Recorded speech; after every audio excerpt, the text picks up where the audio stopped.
people start telling me, why am I single? I'm just gonna be like, I live in Houston. I live in Houston. That's the answer, baby. It ain't no explaining from there. Homes of the players and the pimps, okay? And the non-serious 50-50 warriors. Houston, we got a problem.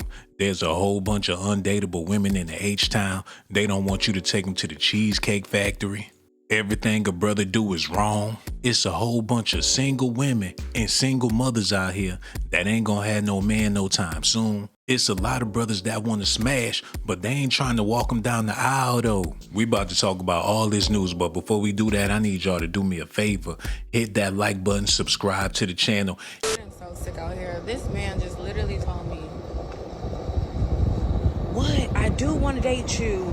I'm just still dating her to make sure that we're really ending. What do you mean? I hate men. Get on here real quick because I was just over here thinking like, bro, you are so embarrassing. Like, you mean to tell me I can't trust you around ugly? Man. To Houston to find love. Y'all be moving here and finding love. Here I am, born and raised. I didn't live on the southwest side, south side, north side, you name it. And a piece of love ain't found me. I'm just trying to figure out, I need y'all itinerary. As a born and raised Houstonian, I need y'all's itinerary because I'm clearly doing it wrong. And I've been here all my life. I am 33 years old and a piece of love ain't came my way yet. So I need the tips, tricks, and what to do and where to go because this is crazy. Y'all coming out here taking a minute and I ain't mad at it. But damn, save me one. Y'all, so I know I'm finna hurt a few feelings or a majority of people feelings, majority of the men. I came to say what I gotta say. So listen up.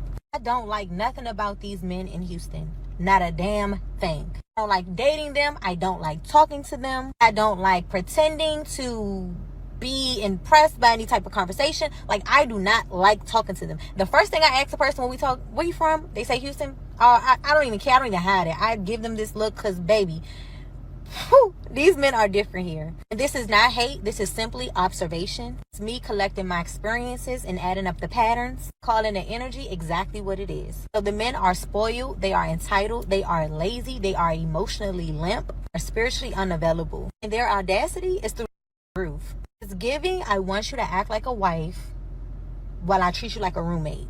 It's giving, split everything with me and still stroke my ego like I'm the king of something. A lot of these men have no ambition, no direction, no sense of what leadership even looks like. You want a feminine, soft life in a man's body with your hand out. I'm not your mother. I'm not even from here. That's what makes it even crazier, y'all. I'm from Maryland, up north. Really handle. They pursue and they stand on business. They step to the women with confidence, with resources and presence. They don't do that, text you for weeks with no type of plan. They don't just act interested but never apply pressure. Where I'm from, a man either shows up fully or he know he got to move around. That's why I can't fake it down here. I can't fake like I like none of these here. Because y'all be looking good. Don't get it twisted. Y'all be posting, looking cool. But y'all substance is off. The substance is missing something. You know what? The masculinity is missing. The accountability is missing. I want to be led to the water, but y'all don't want to drink it unless the woman pays for the cup. I am just not impressed. I am not moved. And I am not... We do not care. ...flattered by bare minimum effort. I have been loved better. I have been provided for. I've been led with protection and presence. So nothing these men have to offer piques my interest or impresses me. A lot of these men are projects. And I'm not in the building of building men up. And, I mean, y'all can get mad. I already know the comments is coming. I already know y'all finna tell me I can take home or bitch this, bitch that. That's fine.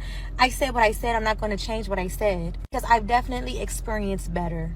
On a scale from 1 to 10, hey, baby, hey, the men back up north, give them a 10 out of 10. These I wouldn't even give them a 1. Once you taste their real leadership, you ain't out here craving attention from little boys playing dress up. I'm here for all the comments because I already know they coming. Do your big one. Do y'all big one. You're getting to marry my 9th grade crush and dream guy. But watch out if y'all ever get divorced, or else I'll be waiting on you just one call away. Oh, That's the bride's sister. You can't make this up. Sister. Mama, daddy. Same blood. Listen, the way I would have flipped the tables, because what's funny? Nothing. Are you kidding me? Is this real? Is this AI? Like, that was inappropriate, disrespectful, and so messy. Joke or not. Every joke has a little bit of truth sprinkled in it. Baby, that was not a speech. That was a declaration of thirst. That's was supposed to be about celebrating the love of her sister and her husband, not your high school fantasies. Like, what is going on here? Family or not, boundaries are boundaries. Some people got catfished. I was the catfish. Real bad. Biggest fish. I found a boy in one of these chat rooms on like this little gaming site. We fell in love. This kid was like 19. He lived in Maine. I had this boy convinced that I was a white girl. Lived in New York with my aunt, and then I lived like the coolest life. We would talk all day, every day. He would confess his love to me, and we had so much in common, and yada, yada, yada. But he had a girlfriend. This went on for like 2 years. I'm gonna break up with my girlfriend. Like, I want to be with you. I want you to come out here. You can live with me. First, I'm gonna buy you a webcam. I'm gonna send it to you. Problem, I don't live in New York. Excuses like, I don't want you to send it here because I don't want my aunt to like know that I'm leaving. Then he was like, all right, well, until we can figure out like how we can see each other, let's just talk on the phone. Like, I've never heard your voice before. Like, I need to hear you. I kid you not, we were planning to have our first like phone date, and I'm watching TV, and why does a freaking trailer for Catfish come on? And I can do a lot of things, but I was not trying to be on national TV. Completely, I stopped going on AIM. I stopped going in chat rooms. My freaking wake-up call. Part of me also wonders if he thinks that I died. Sorry to that man. So if you ever see this, you know who you are. I'm not dead, and I did care for you. And I hope you ended up staying with your girlfriend, and you guys are married and have so many kids now. Thank you guys for getting ready with me. I love you, and I will talk to you later. I don't know about y'all, but I love me some black women. I just don't understand how it's so hard for these beautiful queens to find a man that really care about them. I need y'all to listen to this brother talk about it, because he know a whole lot more about it than I do. March 16th, 2025. So you guys see right there where it says up there, don't date in Texas. Do not come to Texas with the mindset that you coming down here to meet somebody or to date somebody that you met online or met on the internet. Do not do it. I'm telling you right now, Texas is a state where things to you is a rare occasion, but out here in Texas, it's an everyday occasion. For one, BBLs is one of the most popping things out here in Texas. Why? Texas has a lot of money. Seeing a Lamborghini is a very normal occasion. Why? Because it's a whole lot of money. Seeing a Bentley, a Bugatti, a Maserati, listen, Hellcats and everything, it is a normal occasion out here in Texas. So when you come out here to Texas, if you come out here to Texas, you better come out here just to move, just to get yourself together. Don't come out here trying to date, because there's too much motion out here. Don't come to Texas fronting like you got it when you really don't have it, because they will send you back home real fast. You ain't finna take no girl to the store and buy her no Coach bag in Texas. They're sending you out of Texas. You can't come to Texas trying to buy a dude a pair of Adidas. They ain't going. You're gonna be kicked out of Texas. You will be kicked out of Texas real fast, and you're gonna fuck around and find out that it's not a joke out here in Texas. If you plan to come out here and date, make sure that you got yourself in order.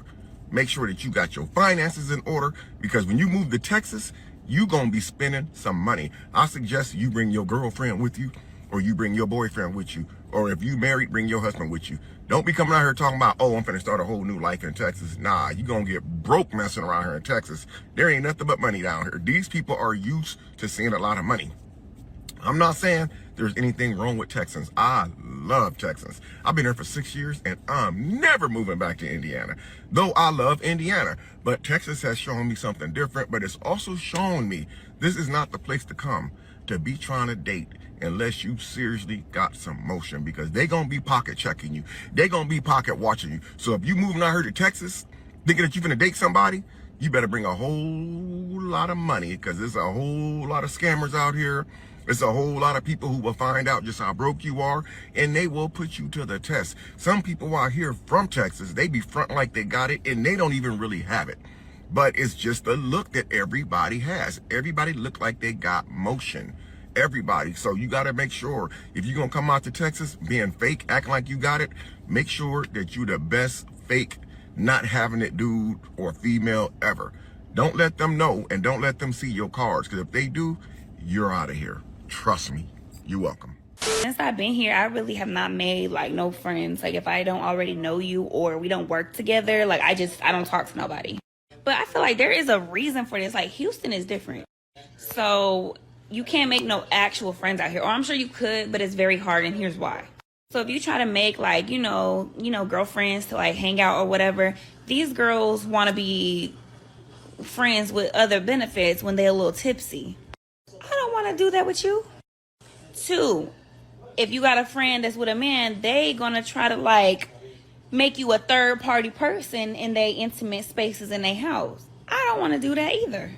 3, you gotta worry about the low-key weird who are trying to like be your friend for weird reasons, like trying to set you up and just strange stuff like that. 4, bitches be like, oh, let's be friends, girl, blah, blah, and then low-key be hating, and you just don't know what to expect. Like, you gotta really watch these. And last but not least, these females want you to be out here like turning tricks with them. Like, oh girl, let's go to the club with this person, blah, blah, blah. I'm like, ma'am, what? Oh, he got money. Ew.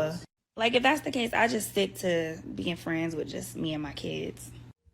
Met somebody, you just felt like they were the one, this was it. That happened to me. I literally stopped travel nursing so I could date in Houston and find my person. I felt like I didn't want to go on day school until I just had like my family and, you know, kids set up, and then I'd be okay with CRNA school. So I stopped travel nursing just so I could date, and I met this guy. I totally thought he was the one. He would come up to my job and have lunch with me. You know, us nurses, we only get 30-minute lunches. Went to my job, having lunch with me, and we would, you know, get my favorite coffees and teas. It was just perfect.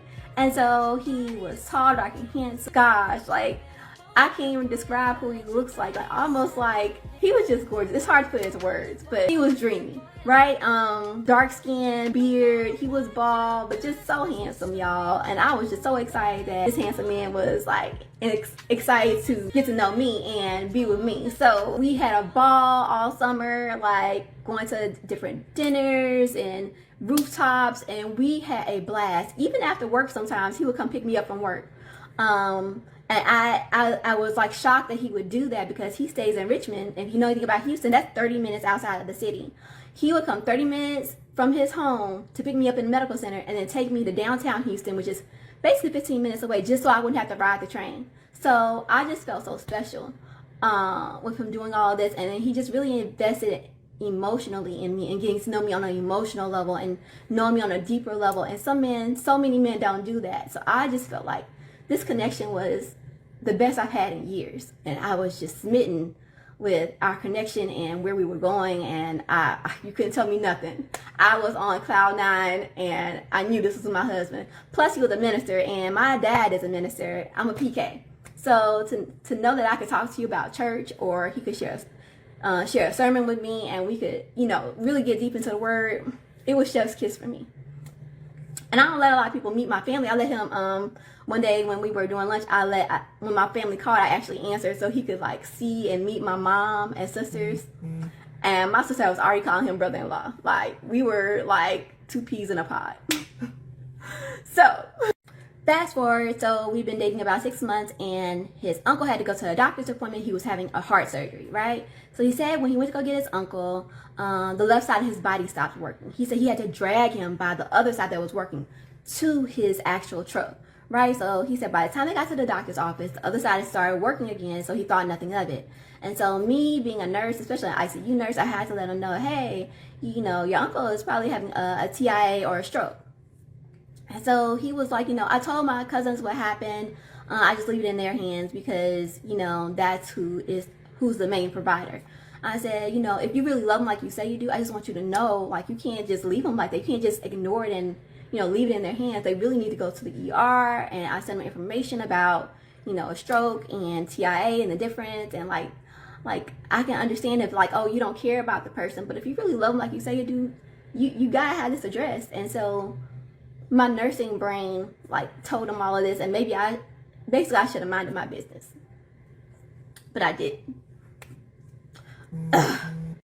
We did talk about it again, and he did let me know he didn't like how the conversation went, and I told him my intention was never to, you know, be hurtful, but I just wanted to make sure that, you know, he understood the situation to the fullest. And that's the first time we ever had like a disagreement. A week later, we finally did the big do. We did it, and it was a 10 out of 10. Yeah, I'm on cloud 9. I'm like, oh my gosh, like, yeah. A week after this, he basically just stopped calling, stopped texting, and I was just so confused. Like, what is going on? Why is he not calling? Like, I texted him like, is everything okay? And basically, he breaks up with me via text message. I guess being strong and independent call for not having a man. It's really that plain and simple.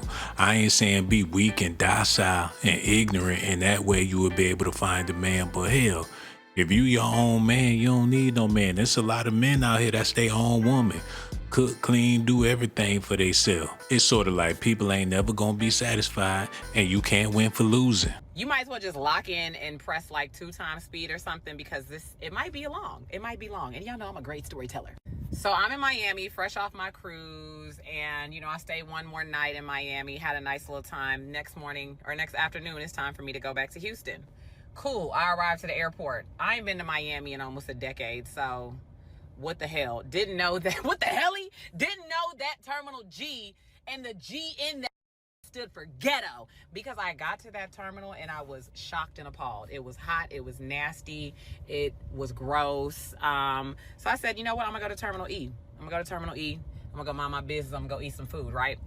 I come back just in the nick of time of my plane supposedly supposed to be boarding, right? They come over the intercom, they're like, ladies and gentlemen, there's been a minor inconvenience. So why are you telling me, first of all? Don't tell me about no minor things, just tell me about major. That's it. But that's neither here nor there, right? In the corner of my eye, I see this very attractive man. I'm like, okay, he is fine. He got these jeans on. I can see the thighs through him. I'm like, okay. I see he has some guys that he knows that he's talking to. I'm on the phone talking to my homegirl on FaceTime. And when they say that we're going to be delayed, I'm like, oh my God, I need a drink. I'm stressed out. So I was like, there has to be a bar in here. There's one small bar in Terminal G. It's gross. It's so small. So I head to the bar, right? I get over to the bar and I see the fine man sitting in one of the seats at the bar, and the only seat that's available is right next to him. So I was like, okay, I'm bored. Let's flirt it up, okay? I sit down next to him. We introduce ourselves. He was like, you want a shot? I was like, I do want a shot, like, because this is stressful. They done delayed our plane. So he starts speaking in Spanish because he's Colombian. He's so fine, y'all. He's so fine. Oh my God, Jesus Christ. Oh my God, I'm gonna get through this story. I promise I am. We take shots, right? The girl at the bar even gives him more of a shot because of how attractive he is. See you. That's cool. It's cool though, baby. It's cool. He on a plane back to Houston. He ain't staying in Miami, Bookie. So we hear an announcement and it's like, hey, the plane is boarding, da-da-da-da-da. I ask him what boarding class he's in. He's in the same boarding class as me, but I do get on first. So I was like, you want me to save you a seat? He was like, yeah, that'd be nice. Cool. I get on the plane. I go to my usual exit row. You know, I'm still a loyal Southwest person. I go to my exit row and I put my bag in the seat next to me because my new Colombian boo is about to sit down next to me. So he gets on the plane and his coworkers, these are his coworkers. I hear one of them go, you must like getting screwed. I'm like, what's that for? What is that for? I should have knew. I should have freaking knew. So he's sitting down next to me, and I think the flight from Houston to Miami is like 2.5, 3 hours. I don't know. And we're just talking about everything. The man tells me that he has an 11-year-old and a 3-year-old. And I'm instantly like, ugh. Because if a man has a child under 5, I instantly know and think that he's his baby mother. No questions about it. He's definitely still touching her. This man looks at me and goes, oh, well, I'm only, her out of convenience because I'm not talking to nobody right now. Does she know that? Oh my God. So I'm like, obviously now I'm like, nah. He sees me pulling back and pulling away.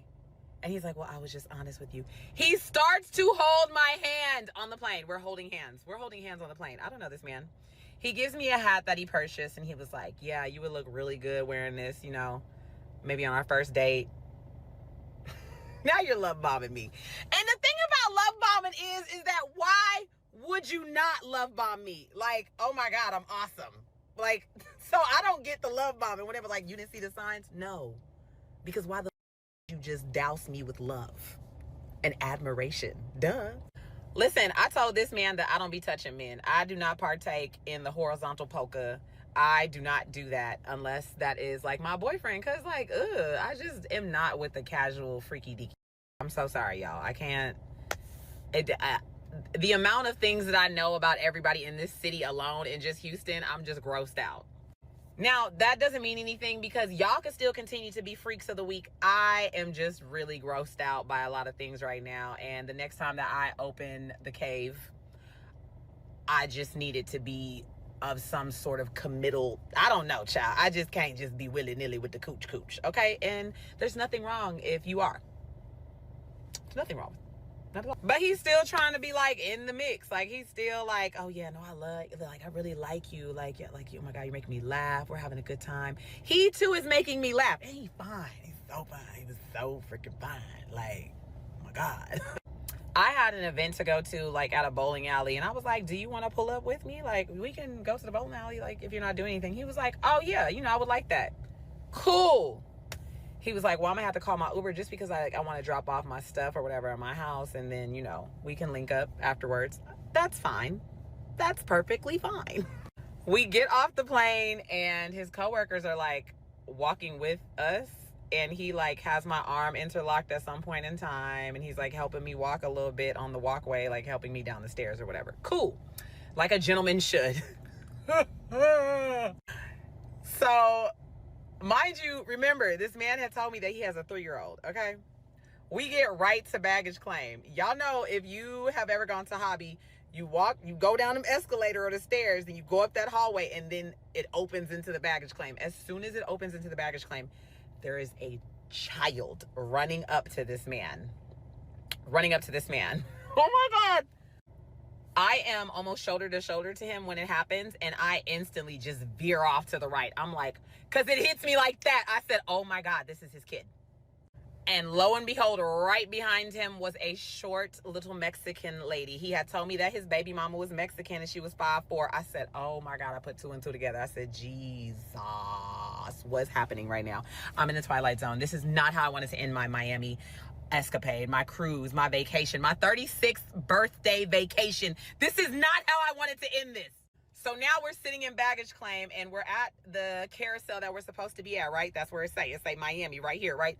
We waiting there for about 20 minutes. They come over to the loudspeaker. They say, Miami has moved to this carousel. I'm like, oh my God, just get me out of this. Mind you, as I'm waiting on my bags at the carousel, his child is circling around me, laughing and giggling and dilly-dallying and frolicking. And his mom is running behind him. And I'm just like this. And he's over there and his coworkers are like, oh my God. And his coworker looks at me and goes, don't be like that. He mouths it. Don't be like that. I said loudly, I said, this is gross. I am traumatized. This is gross. I said, I want out of here. Now, I know that there is some growth with me because the old me would have went up to him with that hat and smacked him upside the head and looked at his baby mama and been like, he's gross. And he says weird things about you. But I'm a changed person. And I know that it's giving never tell the woman because they're never going to go anywhere. I don't know that y'all never go anywhere. I don't care. And this is like a catch-22 thing. Everybody's always, or a devil's advocate thing. Everybody's like, you should tell the woman. No, I shouldn't. I'm going to just get on TikTok because it's a fun story. And also, I feel like women that have men like this in their lives, they know who their men are. She knows that. The poor baby had gray hair all in front of her head. That man has stressed her out. I sent him a text, something in Spanish along the lines of like, thanks for the hat, fool. Like, you're very disappointing. He sends back a paragraph. He sends back a paragraph and he's like, I can't, you know, like, I'm so sorry this happened. We were having such a good time. Then he requests me on Snap. You requested me on Snap because you live with your baby mama and you know that she be checking your phone. Oh my God! Welcome to your future. The men legitimately terrify me. They scare me so bad, y'all. And then they come around and they're like, not all men. Like, no, bro. Like, no, bro. You cannot decipher who is who out here in these streets. Y'all scare the and that's why I do not be y'all. Oh my God. I really thought that was my man for about an hour. Like, you know, just saw it. Oh my God. He was so fine. All right, another one bites the dust. One of the main reasons why a lot of y'all be so single is because y'all long-winded. Be talking for hours about nothing. Don't nobody care about what y'all be talking about. Sometimes your best bet is to sit back and be quiet and don't say nothing, because all that talking be the main thing that be getting y'all in trouble, especially for the women out there that want to talk about previous relationships all day long. How about you go find that man? Something must be wrong with him if he gonna sit there and listen to you talk about your ex and the one before that and the one before that. Unless he interested in these men that y'all be talking about, then you wonder why your new man be laid up in the bed with your old man when you come home from work, because you don't talk this ass up, man. Y'all be forcing these brothers to be zesty. I don't know what's going on in Houston. Even though it's a bunch of fine women out there, ain't no takers. It's a lot of men flying overseas. They come back with Miss Ling Ling. They done went to Dubai and found them a hottie somewhere. It's Indian women out here getting wiped up by brothers. What's wrong with the women in Houston? Y'all gonna have to let me know, man. One more thing before I go. Subscribe to my channel if that's what you want. But if that's not what you like, then you must be a punk. Hold on now, here we go. Who is this girl? She got that junk in her trunk. Baby girl, back it up, poke out your rump. It's S.A.T that you want, and my music hit so hard, make you say, oh my God.